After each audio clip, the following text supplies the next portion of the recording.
Hey guys, this is WRockerMCK here, back with another video, and this is a review of the 30th annual Royal Rumble pay-per-view. Going into this pay-per-view, I was really skeptic about if it was going to be great, if it was just going to be one of those Rumbles that they say we're going to remember, but we're really not. Pre-show, very forgettable, honestly, to be completely honest with you. Nia pretty much destroyed Sasha, which I was kind of hoping was going to be the other way around, so Sasha didn't get buried, but now this point in her career, Sasha might get buried, which is really sad to see. We also had the six-man woman tag team match. That match was really nothing special whatsoever. None of the divas really had a chance to show off, which the match could have been at least 10 minutes longer. I mean, the pre-show dragged like crazy, but they ended up making that short match. The only main part of that match was Naomi pin Alexa Bliss for the second time, which now pretty much means she's going to be the #1 contender going into the Elimination Chamber, is just what I'm assuming is going to happen. And the only match of the pre-show that actually counted or had some kind of meaning to it was the Raw Tag Team Championship match. You had two referees, which you could kind of think one of them was going to get knocked out, which sure enough, one of them gets kicked in the face, so time for referee number 2 to come in. Sheamus and Cesaro defending their tag team champions against the Club. Did not see the Club winning, but hot damn, they won. This pretty much solidifies that WWE is not taking the Club as a joke anymore, and the Club is actually going to be a serious tag team going forward, which is great to see because Raw has good tag teams, but we're not really giving any of them the belt or the time to shine. So maybe if we give it to the Club, next maybe Enzo and Cass can get the belt, and we can just keep the belt going on to new tag teams. Now, time for the Royal Rumble pay-per-view. That was all pre-show. So going in, we had 4 matches before the Royal Rumble match. And these 4 matches, I wanted them to whip past because I was so excited for the Royal Rumble match like everyone else was. We started off the show with Bayley versus Charlotte in what could have been a sleepover match that no one cared for. Bayley didn't win. Why? I don't know. Maybe they're waiting for Charlotte to lose at WrestleMania, or Charlotte's never going to lose the belt on pay-per-view. I don't know, but it's getting annoying. I honestly thought with how big they hyped up this pay-per-view, they're going to make Charlotte lose. Why did I even think that? Yeah. Charlotte won, you don't even have to watch the match. You know what happens throughout the entire match now. Next, you had Kevin Owens versus Roman Reigns, Chris Jericho inside the Shark Cage. This match is awesome because it was a no disqualification match. We had a frog splash through the table. We had at least 2 tables broken, and there's like 2 main parts of the entire match. One was, Braun Strowman went through the Braun Strowman sent Roman Reigns through the announce table. Yeah, I don't know what happened at the end, but Braun Strowman pretty much came in and screwed up what was great of a match, which I don't understand why they made him do it, other than Roman Reigns and Goldberg speared him the night before, but how they even led into their match, I don't know. And the main part was Kevin Owens built this chair thing. Like, I was thinking the whole entire time, okay, Kofi's going to use that so he doesn't get eliminated. They're going to leave that up for 2 matches. I could see them doing that very easily because it looked like he built it for someone to jump on top. Nope, Roman Reigns, Superman punches him through the chairs. But the way he built it is when he went down, all the chairs fell out from underneath him and didn't hit him. They just went sideways. So he didn't take as big as a bump as it could have been. Well, man, did it look like it hurt. But that match was, for the first time I can say, Kevin Owens versus Roman Reigns was a very great match, except for Braun Strowman came in and ruined it. Thanks, Braun. Very much appreciated. Now the match that everyone forgot about.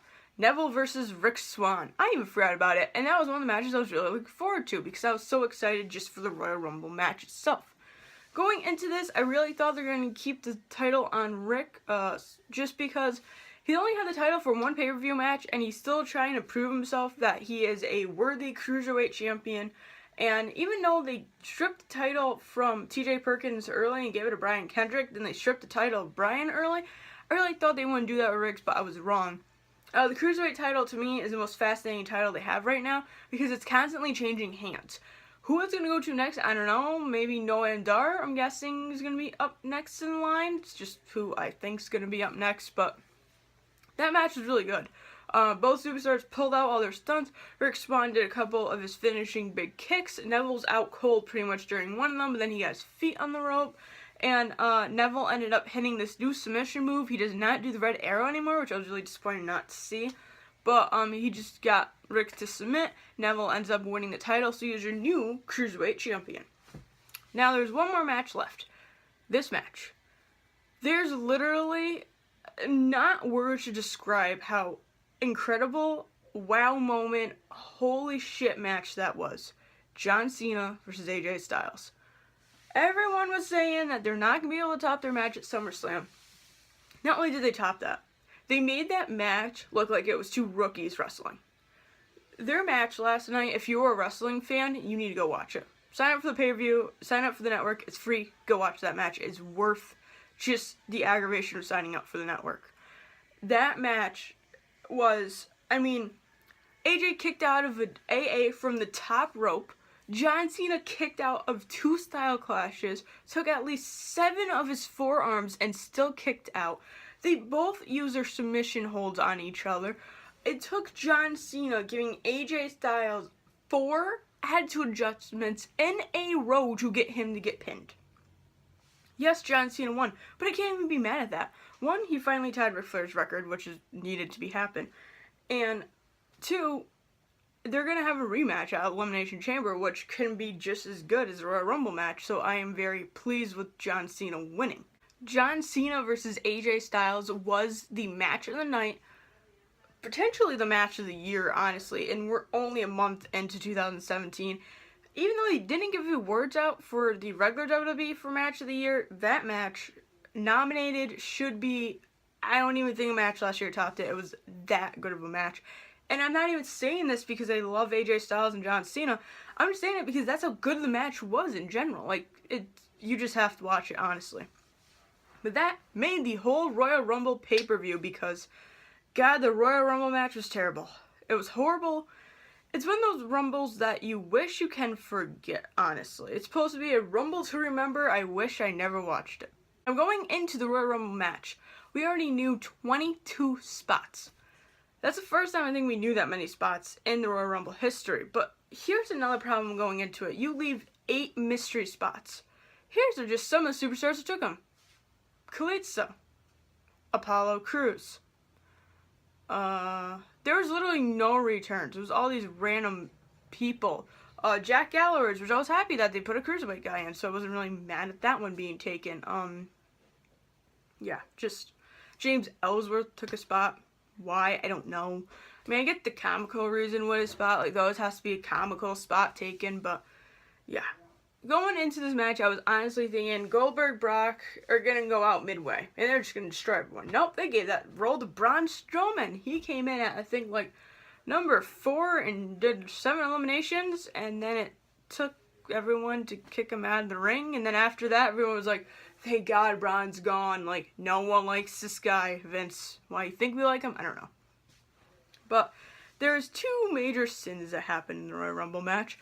Well, 3, technically. 1, the only surprise entry, if you did not watch the Royal Rumble match, you're not going to miss anything, so let me just tell you. Tye Dillinger came out as number 10. Going into this, the whole time it was counting down, everyone was just yelling 10, 10, 10. We all knew Tye was going to come out. Sasha Banks kind of pretty much hinted to it, and who do you think's going to come out for the Royal Rumble match as a surprise? She said Tye Dillinger. From that point on, everyone's like, number 10, he's going to get it. Sure enough, number 10. I was so shocked that he came out because I was like, cool, the first surprise entrance.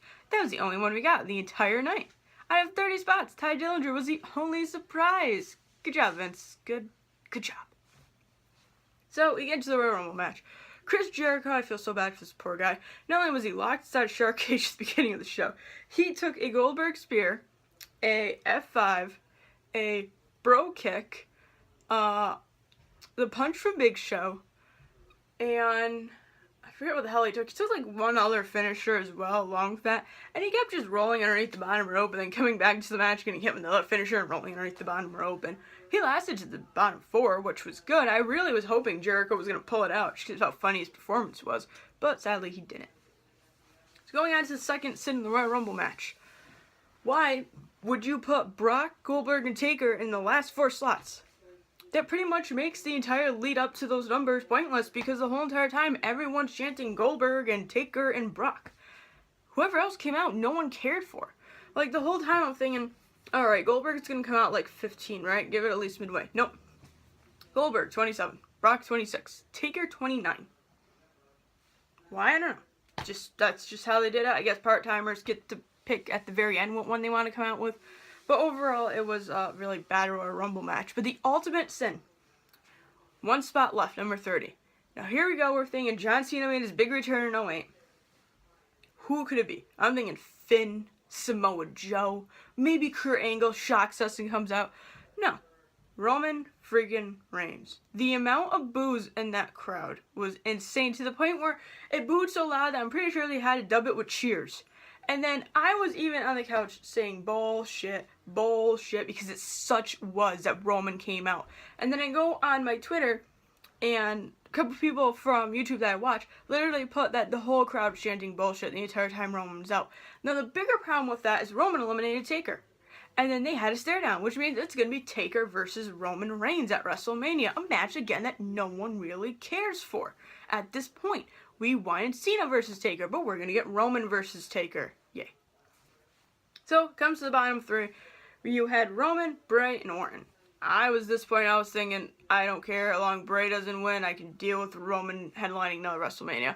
Shockingly, Randy Orton wins it. Second time in his career, he finally gets added onto the list of people who won the Royal Rumble more than once. Why we wasted it on Randy Orton, I don't know what the hell they're planning on doing with him. But yeah, overall, the Royal Rumble was a complete crappy pay-per-view, other than the John Cena versus AJ Styles match. So if you're looking for a good match, watch that one. Otherwise, don't even bother with the Royal Rumble this year. So that's my review. Be sure to like this video and subscribe to my channel, because always more to come.